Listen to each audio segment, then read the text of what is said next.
So, palakpakan po natin ang ating buhay na Diyos once again.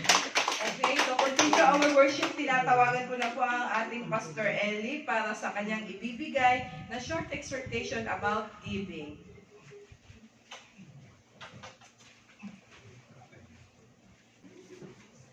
So, napakatalino po ng salita ng Diyos, no?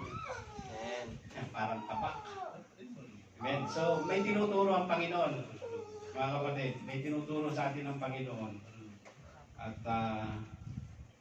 malaking blessing ang itinuturo ng Panginoon sa atin sa araw na. Amen po? Amen. So, napakaganda ng mensahe. Naalala ko nung kami magkaroon ng sa CIJ, Church in Jeddah, nung nagkaroon ng rededication sa bawat churches, no? Ang umaten, kami ni Engineer, tsaka si Johnny. Nung ipinag-pray ang church, ang bawat church, ipinag-pray, tinanong kami ng pamunuan ng CIJ, no? Ano yung nais namin dito sa ating church? Ang nais, ang sabi ni Engineer, ang napagkasunduan namin, magkakasama, yung lumago. Siyempre, lahat naman ng church yan ang nais, di ba? Amen mga kapatid? Amen. Nakita niyo po ba ito? Yan. Napakarami, di ba? Ang dami, oh. Yan. Dito po sa baba, ipinag-pray namin na ang lahat ng bawat hibla na ito ay ang ating church. Kaya nyo? At itong yelo naman, ang lahat ng yelo na yan, pinag-pray namin, lahat yan ay mga leader at pastor. Amen? Napakarami, di ba? Yan ang pray namin. Pinag-pray po namin yan doon sa CIJ, mga kapatid. Ngayon, papaano natin makakamit? Papaano natin magagawa yun kung hindi tayo kikilos, di ba? So, kailangan natin kumilos. At ang ating pagkilos, so sabi nga, kahit anong prayer natin, kung hindi naman tayo kikilos, wala rin, di ba? So, kailangan natin kumilos. Meron tayong ministry. Amen? Meron tayong ministry bawat isa sa atin. Ano po yung unang ministry natin? Doon sa binanggit kanina ni Pastor Oscar? Doon sa Matthew 29:18-19, ang sabi doon? Ang sabi doon mga kapatid, umayo kayo at gawin ninyong alagad ang lahat ng mga bansa at bautismuhan sila sa pangalan ng Ama at ng Anak at Espiritu Santo. So nakita nyo mga kapatid, para makamit natin na dumami tayo, kailangan natin ay yung umayo. Di ba? Yung ipangaral ng kanyang salita. Amen mga kapatid? Yan yung ministry. Pangalawang ministry na kinakailangan natin, ano yung sabi dun sa Malakay 3:10? Dalhin ninyo ang inyong ikasampung bahagi ng inyong tinatangkilik upang matugunan ang pangangailangan ng aking bahay panambahan, sabi ng Panginoon, di ba?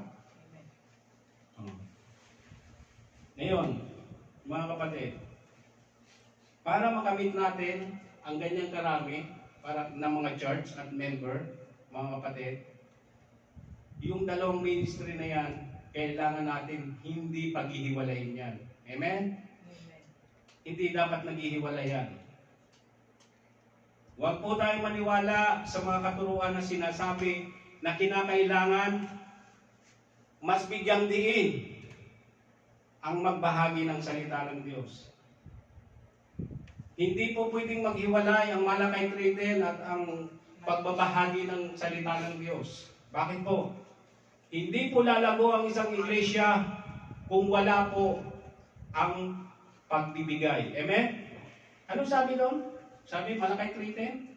Sabi niya, dalhin ninyo ang buong ikasampung bahagi sa kamalig upang magkaroon ng pagkain sa aking bahay. Subukan ninyo ako ngayon sa bagay na ito, sabi ng Panginoon ng mga hukbo. Kung hindi ko bubuksan sa inyo ang dulo ng awan ng langit at iuhulog ko sa inyo ang isang pagpapala na walang sapat na silid na kalagyan. Amen? Amen mga kapatid? Amen. Ayun yung command. Dalinin nyo. Amen? Yung unang command, humayo kayo. Amen? Humayo kayo. Gawin yung mga alagad ng lahat ng mga bansa, bautismuhan sila sa pangalan ng Ama, ng Anak at Espiritu Santo.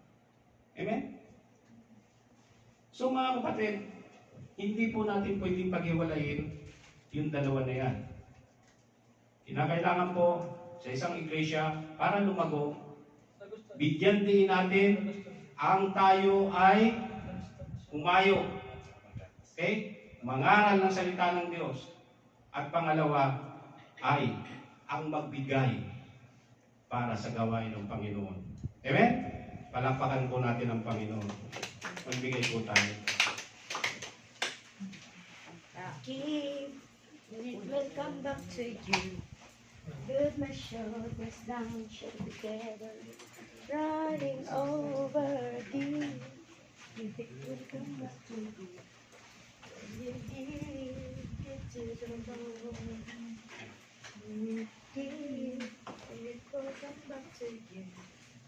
Good my shoulders down, shut together, running over again. Hallelujah. Taas natin ang ating mga kamay para sa mga handog na ito. Lord, maraming salamat po Panginoon sa mga kaloob na ito Panginoon. Nawa Panginoon, matugunan ang pangailangan ng Iglesia Panginoon. Nawa Panginoon ay ang mga salaping ito Panginoon ay magamit lamang sa iyong gawain, Panginoon. Hallelujah. Lord, yung mga kapatid, Panginoon, na kung saan dumaranas sila ng kakulangan sa financial, Panginoon, naniniwala kami, Panginoon, na ito ay tutulungan mo sila, Panginoon, kung paano mo tinulungan yung mga Levita, Panginoon. Lord, naniniwala kami, Panginoon, na pagpapalain mo rin sila at bibigyan mo sila ng maayos na sahod at maayos na trabaho, Panginoon. Hallelujah. Lord, maraming salamat po sa mga handog na ito, Panginoon, sa pangalan ng Ama, ng Anak at pakikisa ng Banal na Espiritu. Amen.